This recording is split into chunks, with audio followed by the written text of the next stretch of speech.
So I'm here in Augusta to first and foremost thank the federal, state, and local leaders. Mayor, I want to thank you for your leadership in particular on the ground.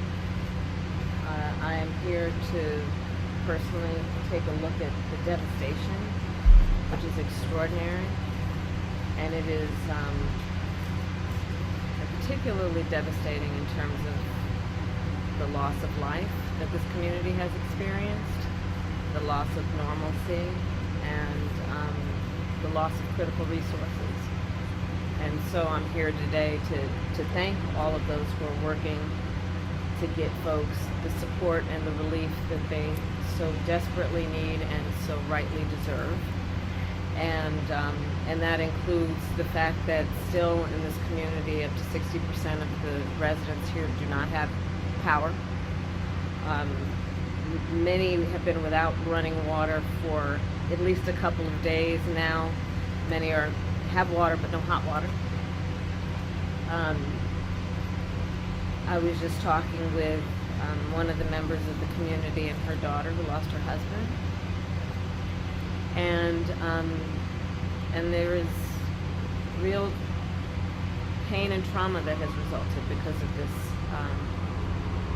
hurricane and what has happened in terms of the aftermath of it. I do want to acknowledge and thank the first responders who have been extraordinary. Having met with them, they are the kind of folks that are the heroes in moments of crisis, who do extraordinary work that is about lifting up other people. As it relates in particular to the leaders who are here and doing that work, including the first responders, most of them, as it relates to the local folks, are folks who have personally, and their families have personally experienced loss and devastation, and yet they leave their home, leave their family to go to centers like where I was earlier to do the work of helping perfect strangers. And it really does highlight the nobility of the kind of work that these public servants have dedicated themselves to, which can be in moments of crisis like this so selfless in the way that they do that work. The President and I have been paying close attention from the beginning to what we need to do to make sure the federal resources hit the ground as quickly as possible. And that includes what was necessary to make sure that we provided direct federal assistance, and that work has been happening. I want to thank the governor for his leadership and his close coordination with the federal government, with our administration, and I want to thank the local leaders for together creating a task force-like response, knowing that we are at our best when we work together and coordinate resources, coordinate our communications to the maximum effect for the community that has been impacted. And the federal relief and assistance that we have been providing has included FEMA providing $750 for folks who need immediate needs being met, such as food, baby formula, and the like. And you can apply now for anyone who's watching this who has been affected. There are FEMA personnel who are going door to door to interact personally with folks, especially those who do not have electricity. But also that aid, if you have electricity, can be applied for online, and I encourage people to do that. FEMA will just basically verify your address, and then the process should take hold. FEMA is also providing tens of thousands more dollars for folks to help them be able to deal with home repair, to be able to cover a deductible when and if they have insurance, and also hotel costs. Today I'm also announcing that the President has approved the governor's request for 100% federal reimbursement of local costs. And Mayor, as you have pointed out, the burden to local governments, including the state government, is pretty immense. And so by announcing today and making the dedicated resources to cover 100% of local costs, will have a huge impact on our ability to get relief to people as quickly as possible. And that will include, for example, what the federal government will do to reimburse local and state governments around issues like debris removal, which you can see just up and down this street, much less in other areas of the state and in the region. This is a big issue.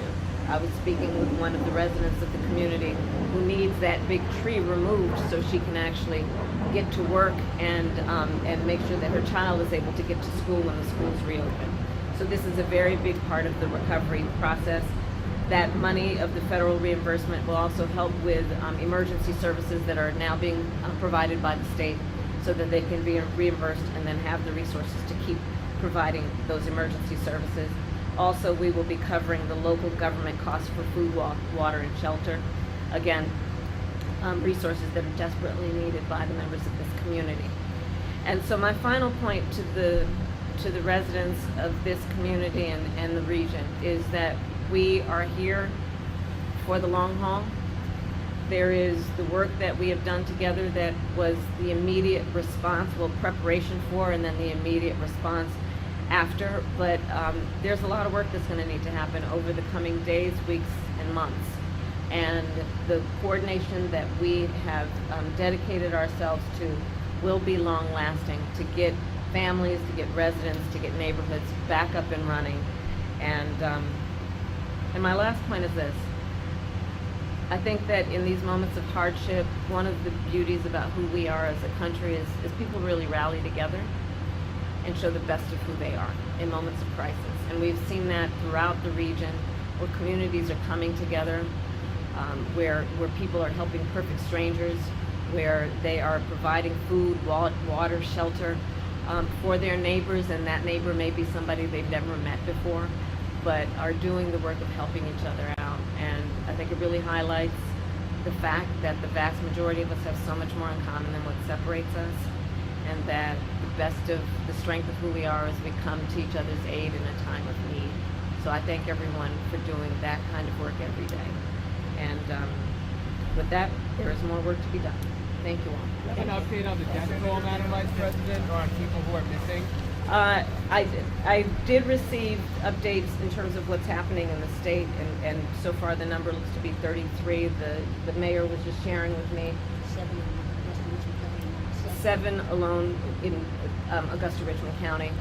So the numbers are coming in, and part of the challenge of being accurate at this moment is that there are still so many areas that are remote, also rural areas, areas that are not easily accessible. So the assessment of the damage is being done across the board, and of course the highest priority is to locate and determine individuals, people who are in need, and making sure we're getting to them as quickly as possible.